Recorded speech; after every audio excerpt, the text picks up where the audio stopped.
السلام عليكم. انا عايز بس اقول ان عايز اوثق كده زي بلاغ كده وحاجه حصلت معايا في البنك، ودي اللي خلتني اغير رايي عن البنك الاهلي خالص، وبتهمه ان هو بيتواطأ مع خصومه. اللي حصل معايا ان انا عملت عمليه يوم 22، اللي كان معايا فيها 11834. العمليه دي اتعملت ب 116 جنيه، بقى معايا 11717. آه، يوم 22 بقى 4 نفسه عملت واحدة بعدها ب40 جنيه، بقى المتاح معايا 11527. مش عارف ازاي، طبعا كده في فرق 150 جنيه. تمام. قفلنا يوم 22/4 خلاص خالص. بدأ بقى يجيلي رسائل، يعني امبارح طبعا. انا بقالي فترة اصلا عمال ابص في الرسائل كده ومستغرب، من الرصيد نفسه هو اللي يعني ازاي الرصيد ده كده معايا، رصيد كده بيقل. المهم، دخلت قعدت امبارح في قهوة.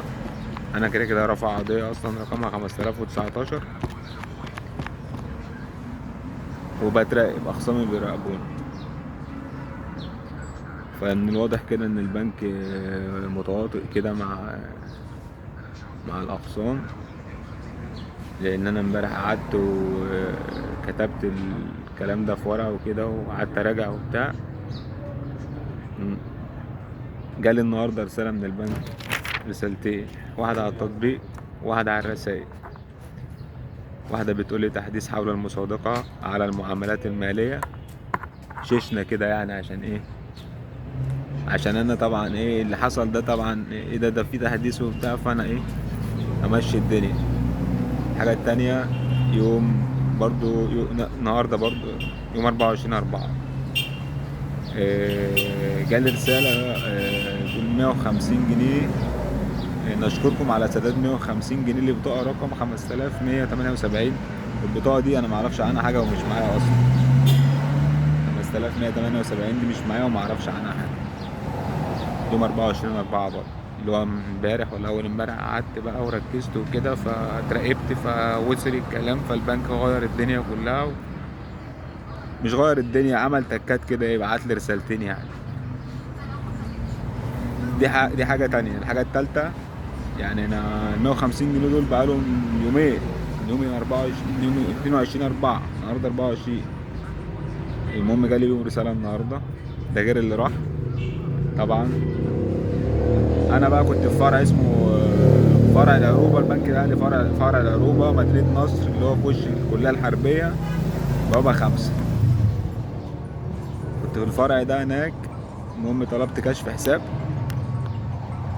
قالوا لي احنا لازم نحدث بيانات ون... ونمضي ثنائي او ثلاثي. قلت لهم لا، انا جاي كشف حساب بس. قالوا لي لا، احنا هنعمل الكلام ده اجراء، ده اجراء لازم نعمله. قلت لهم يلا. عملناه وعملنا كشف الحساب. المهم، الاجراءات اللي طالعه والورق اللي طالع باسم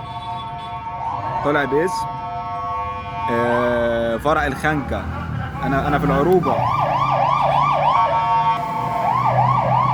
ده تقطيع برضو ده، وتعتيم عليا برضو.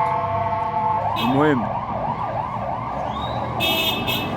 انا في العروبه، مدينه مصر الجديده. الورق طالع الورق طالع الخنكه. رساله مش مفهومه الحقيقه.